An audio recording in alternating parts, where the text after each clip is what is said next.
Our next headline, also from football. But real football. Football where they get paid.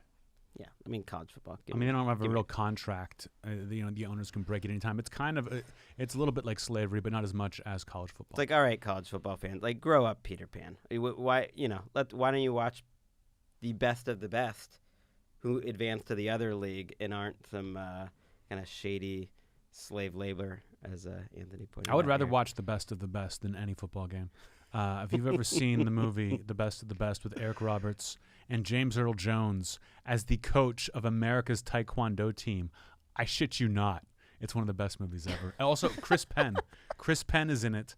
And at one point before a bar fight, Chris Penn sits his way of having fun with his friends. He leans up against the wall next to the women's bathroom. And as women walk into the bathroom, he goes, number 1 or number 2. Oh, my God. That's pickup move. It does not work, but it makes him charming and unbelievable as a Taekwondo star. You can take that. I will take the tension of Eagles Bears Sunday afternoon wild card round 16-15. One of the most memorable. I think it was the best game games. of the weekend. Definitely the best for game one of the reason weekend. and one reason only. For that Parkey miss at the end. Let's hear the call. Let's hear how dramatic it was.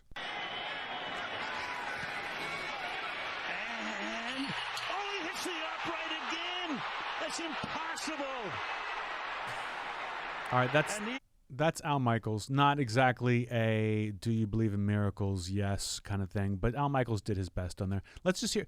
Look, can we just get the sound of the ball hitting the crossbar? Because hitting both crossbars to me is unbelievable. Yeah, I mean that is crazy. The way we can do that. Right. But the reason we're talking about this right now is because a lot of people have brought this up and have listened to it, is the Spanish call. Right. So to set it up, Cody Parkey, the Bears, field goal kicker, going for the win, hits the upright, hits the crossbar. And a lot of times it's like when this happens, it kind of becomes a cute, little story. Basically, you listen to broadcasts from all over the world, like, and how excited they are. And the Spanish broadcast usually bring the noise, and this one has kind of gone viral. Why don't we take a listen? Yeah, let's take a listen to the Spanish call of the game.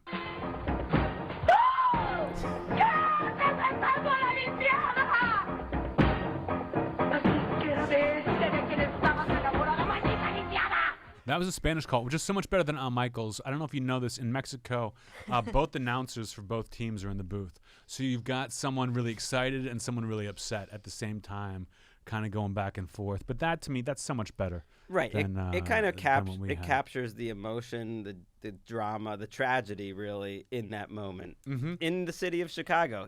That really explained what the crowd was feeling at the time. Yeah.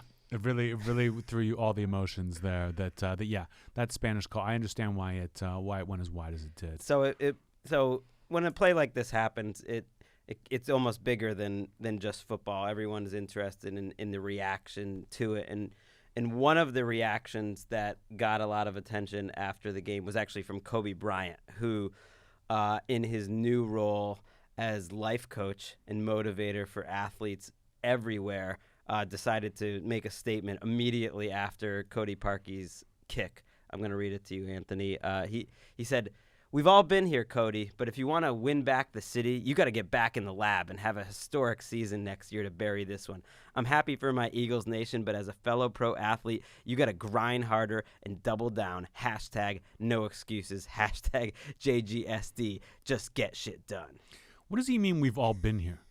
Okay, no one in this room has been there. Kobe has never missed a field goal in his life. He's 2 for 2. I don't understand. Like, it seems like Kobe, the thing he misses most about the NBA is yelling at his teammates. Right, like exactly. that he just wants to make the world his teammates and yell at them all the time. If you think it's pathetic that I've got my podcast producer and my top 5 friends, Kobe has no friends. Kobe's one diamond ring away from having nothing. All right, he got that wife back with the ring. That you started a podcast just so you could yell at your best friend and one of your top 5 friends. I don't really yell at you. I just kind of try to help you along. I do like, though, that Kobe Bryant in this new era where he's speaking to a lot of teams. Like, he spoke to the Chargers. He spoke to the Eagles. Like, he has made a new career out of being a motivator and an asshole, which seems insane to me because every teammate he ever played with hated playing for him. I just like imagining him at home, like waiting for the next sports tragedy to happen so he can immediately jump up and just say, no excuses, like get back in the lab, start working harder, motherfucker. Like that's my role, is that like he's just waiting for someone to screw up somewhere so he can yell at them. He's the scariest sports dad in the world. Do you know what I mean? He's like the guy in the bleachers embarrassing himself, but he does it universally. Like he just goes around yelling. Who wants this? Do you think that Parky's like, thanks Kobe, thanks for the shout. Like nobody. If you're like, oh Kobe, like guys, we're doing a podcast. Kobe's gonna come in before and talk to you about it. We'd all be like, oh no, like right. No one. No matter how, even if it like pumped you up, like you don't want that. You don't want that at all. It's a mistake.